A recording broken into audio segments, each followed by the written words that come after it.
All right. I know y'all saw the EVO announcement. The timeline split in half like it always does. One side screaming, EVO's dead. The other side screaming, we're finally going global. Me, though, I'm not even shocked the community is split. But I'm going to say something people don't want to hear. EVO has been slipping competitively for years. Not because the players got worse, players are better than ever. I'm talking about the competitor experience. The execution, scheduling, way brackets run, the way the biggest tournament in the world still gets run like it's learning on the job. So I see Evo talking about the next era. I don't start with hype. I start with one question. Are we fixing the foundation, or are we just making the same problems bigger in more countries? For anybody new, I'm Perfect Legend. I've been around this community a long time. I'm a 4-time fighting game world champion. I've been to EVO Vegas going back to 2006. I missed a few years early on, but since 2010, I've basically been there every year. And I've won on that stage. I won EVO 2006 in Dead or Alive 4, and I won EVO in Mortal Kombat 9 in 2011 and 2012. And I also got third in EVO Online for Super Street Fighter 4 in 2010. And I got fifth the final year that Mortal Kombat 9 was there in 2013. And I won EVO East in 2006 for Dead or Alive 4 as well. So when I talk about EVO, I'm not talking like a spectator who just wants to argue online. I'm someone who's sit in the chair under pressure, with real stakes. So here's the part people don't want to say out loud. EVO has gotten bigger as a spectacle, but for competitors, it's gotten worse. Yeah, you got more casual setups now, more stuff for fans to do, more booths, festival energy. That's cool, but as a competitor, that scheduling is trash. It's broadcast first, not competition first. How does it make sense that I show up to play at noon, then I'm not playing again until 6 o'clock? That's not just waiting, that's artificial icing. Like, I was warm or you were warm, in rhythm, reaction time is sharp, brains locked in. Now you're sitting there for 5 hours because production wants time blocks. This is not how you run a championship. It's like you're in the gym, your heart rate's up, nervous system is firing, you're in the middle of your workout, and somebody's like, all right, stop. Come back in 5 hours and lift some more. You're not the same person at that point. And then there's like the other icing, like real fatigue, long days, bad pacing, no respect for recovery. You can't play your best when you're not fresh. This is why I've been mentally checked out on traveling to events. Not because I don't love competing. I compete constantly. I'm always practicing. But traveling to a live event is daunting when you already know you might be paying full price to get iced and drained and then told sorry. Because that's been my experience for a long time. Let me make this clear so nobody twists it. I'm not calling out any specific organizer. I like a lot of the people in this space. I'm talking about the ecosystem and the format.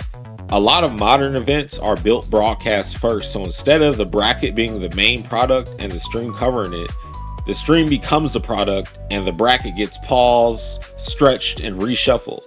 That's how you get iced. That's how you get stuck in uncertainty, and it happens offline and online because it's the same broadcast first mindset. Another competitive integrity problem nobody wants to fix is seeding.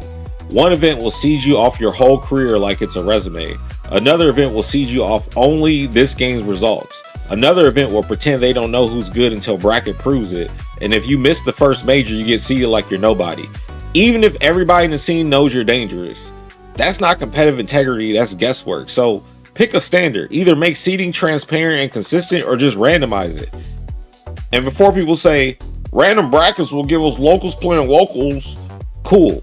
Randomize it, but separate by region so you don't force the same city to eliminate itself in round one. We have the tools for that now. It doesn't have to be human bias or human workload.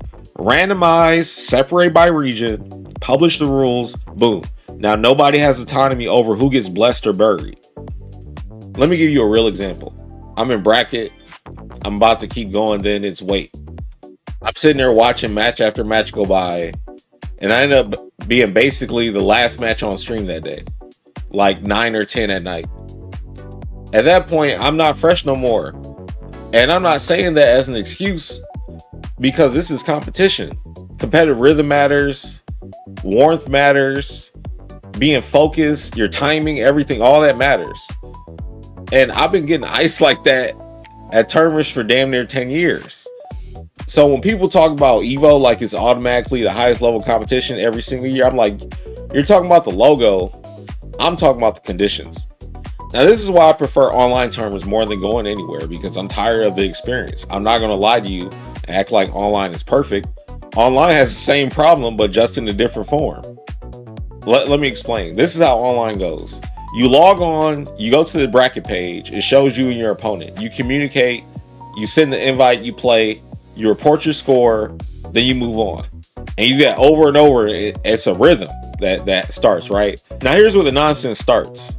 You get to a certain point in bracket and it's like, hey, don't play, wait. And you're like, wait for what? And then it's like, we want to put you on stream. So now you're sitting there waiting and waiting and waiting.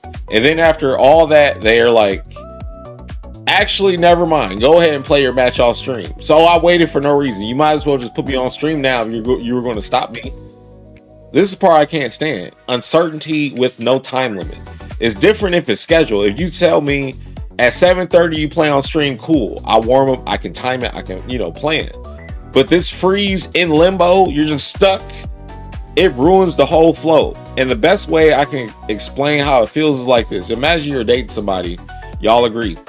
Hey, let's meet at 6 o'clock at this restaurant. You get there at 6, you sit down, you're ready. Then they text you while you're sitting there. Sorry, I'm not going to make it today.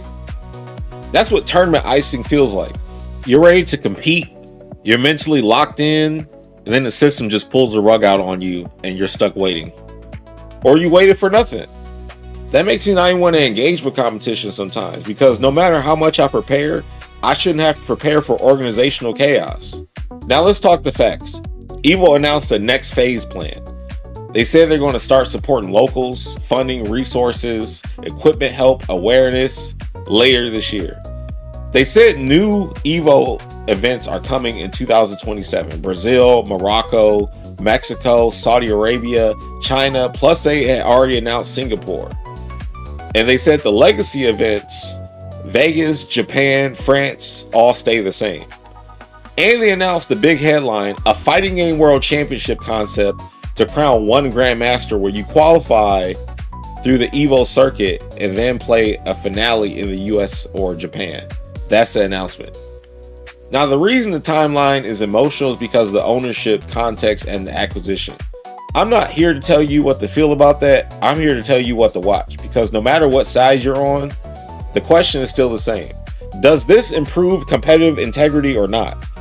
Now let's talk about something that's getting brushed under the rug. They didn't include Mortal Kombat this year in the lineup. And what's crazy, people love to disrespect Mortal Kombat like it's not a real fighting game or not a real community. They'll say, oh, it only had 300 or it only had 500. Dude, back in the day, 500 was huge. That used to be the biggest turnout you could even dream of for some games. So when people dunk on Mortal Kombat like it doesn't count, I'm like, that's not a competitive argument. That's a biased argument. You gotta think, that's all of the people who at the time are sweating and are competitive about that game. Everybody's not like that. We gotta stop acting like everybody is like that. To be competitive in anything and want to compete at the highest level takes a lot of dedication and intentional decision making. And it ties directly into the Grandmaster conversation, because if you're going to crown a fighting game master, then we need to be honest. What games are y'all going to respect? What games are y'all going to pretend don't exist? Because I've lived that personally. Let me say this, because this is exactly why I care about the Grandmaster idea. People throw the word best around like it's automatic. Like if you win in one game and one ecosystem, that's supposed to sell the whole conversation forever. But different games reward different strengths. Different eras reward different strengths. Some games cater to certain styles more than others. So best is always complicated unless you actually force cross-game proof. And respectfully, this is why my perspective is different. As far as official EVO main titles go, I'm the only person to win EVO in a 3D fighter and a 2D fighter, Dead or Alive 4 and Mortal Kombat. That's not me begging for props. That's me explaining why I don't talk about mastery like it's a theory. I've already had to prove I can win under completely different systems, completely different pacing, and completely different skill checks. So when EVO says they want to crown one true Grandmaster across multiple games, that's the first time in a long time I'm like, okay, this could actually mean more than stacking wins in one title. But only if they do it right. Because if they cherry pick the game list, it's not mastery, it's comfort. If the format is broadcast first icing and uncertainty, it's not a championship. And if qualification isn't clean, then it's just another argument generator. So yeah, this idea has real potential, but show me the structure. This is about hating on anybody, it's just reality. Some games naturally fit certain styles. That's why cross-game proof matters. Now I want to address something I saw people arguing about because I actually understand it. Some people are basically saying, why do we keep treating EVO like it automatically equals the hardest tournament every year? And from a pure competitor standpoint, the hardest bracket can move. Communities can decide this is the real tournament, this is where the real killers are, this is the hardest win. And in DOA, I lived that. After DOA 4 was at EVO in 2006, and then it wasn't there the next year, our community didn't just sit around crying. We made our own big one, and we gave it that same flagship energy. We call it the DOA Tech 2007 because DOA Tech is literally a part of the Dead or Alive world. That name wasn't random, that was community identity. And guess who won that? Me. So yes, from a competitor lens, the hardest win can move. But here's the nuance. Even if another tournament is harder in a given year, nobody remembers it the same way. History doesn't go, oh yeah, you won that one event that the community decided was hardest. They go, you won EVO. The EVO brand is that strong. Here's an example of what I mean. People will always repeat, so-and-so won EVO, even in seasons where the season-ending championship might be the toughest win. In MK1, for example, you can have a year where an EVO winner is the headline everybody repeats, and the season finale winner is the one who actually survived that final boss bracket. That's not me taking anything away from anybody, that's me showing you how brand memory works. EVO is a stamp that the wider world recognizes instantly, so when people argue prestige, they're often mixing two conversations. Brand prestige, the logo, the history, and competitive prestige, the hardest bracket that year. Both are real, they're just not the same thing.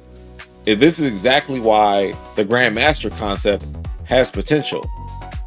Because if EVO builds a trophy that's clean enough, hard enough, and cross-game enough, it might be the first thing that becomes bigger than the logo, but only if they do it right.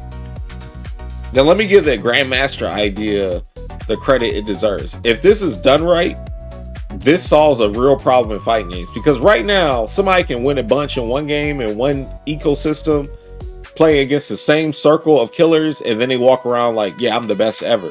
But the truth is, every game rewards different things. Some games cater to certain play styles. Some games allow certain strategies to be overbearing. Some games have strong counterplay, some don't. And some games reward volatility and some reward patience. So what happens? You get people who are gods in their bubble, and then they touch another community that has a stronger overall competition or a different strategic environment, and they get clapped. Grandmaster forces something that FGC rarely forces. You have to beat champions from other games, not just your region, not just your scene or your style. You got to beat grand champions from other games who are just as good as you, but in systems that don't cater to you. So yeah, if they build it correctly, winning Grandmaster becomes a bigger flex than just stacking wins in one title. Not because other wins don't matter, they do, but because Grandmaster will be the trophy that answers the arguments. It separates best in my bubble from best period. Now here's the catch. It only works if they don't cherry pick the games. If the list is all the same type of game, that's not mastery. That's just going to be staying in your comfort zone. And if the list is picked for business reasons instead of competitive reasons, then it's not a championship. It's just promo. And there's another issue people aren't thinking about. Modern games patch constantly. So mastery today is harder. You're mastering a moving target. That means the format has to respect reality. What games are on the list? Modern or legacy? Mixed styles? What's the qualification criteria? Points, winners, placements? How many events do you have to attend? How do you seed it? How do you schedule it so it's not a fatigue contest? Because if they don't respect fatigue and rhythm, it's going to be the same EVO problem with a bigger trophy on top. I'm not interested in broadcast first mastery. I'm interested in championship mastery. Now, local support is the other big promise. If they actually help locals, equipment, organizer support, visibility, that's a real win, because locals are where skill can be built. But I'm going to be honest, there's going to be rejection in certain places. Some USA scenes are not going to accept anything connected to the new ownership situation. Internationally, it may land different. So if EVO is serious, they can't just announce local support. They have to show consistent action and clarity. Trust isn't built by a headline, it's built by results. And here's where I'm at personally. I didn't register for EVO this year, and I'm probably not going. Not because I'm scared to compete, and it's not because I'm not practicing. I'm always locked in. Man, traveling is expensive. Events cost too much. I don't have a sponsor. And going to an event is mentally daunting when you already know you might be sitting around iced, tired, and drained before you even get to play your most important matches. So online competition ends up being the only thing that feels consistent, even though online has its own version of the nonsense. And I'm going to say something that might sound crazy, but I'm dead serious. At this point, give me another EVO Online. Give me regional EVO Online, not just North America EVO Online. I want East, North, South, West EVO Online circuits. Do that in every country, because if you're telling me you want to build a real professional ecosystem, then build it like one. Online is where most people can actually compete without the travel tax. Yeah, people will try to cheat online. Okay, then fix the verification system. If you're going to make this super professional, then make it super professional. No more anonymous weirdos ruining brackets. Verification, ID checks, whatever you got to do. If you're building a world championship pipeline, then treat it like one. And if you can run that clean, now you actually have a real circuit that doesn't require everybody to spend thousands of dollars just to be a part of the story. So let me end this clean. I'm not going to scream EVO is dead. I'm not going to scream EVO is saved. I'm watching the results. Here's what will make this a W for competitors. Fix the execution. Scheduling that respects competition. Brackets that move. Stations consistent. Urgency. Stop artificial icing. Broadcast cannot be more important than competitive rhythm, offline or online. Build the Grandmaster with a real measuring stick. A game list that tests different skills across different systems, not a comfort list. Make qualification transparent. If it's messy, political, unclear, the whole thing collapses. If they do those four things, this could be the most meaningful trophy we've seen in a long time. If they don't, then it's just one more EVO in more places with the same problems. So I want you to do two things in the comments. First, drop your 5-game Grandmaster list and don't just name games. Tell me what your list is testing. Neutral, defense, movement, pressure, adaptation. Second, tell me what EVO will have to show you this year for you to say, okay, they're respecting competitors again. Get the 60-second checklist for free.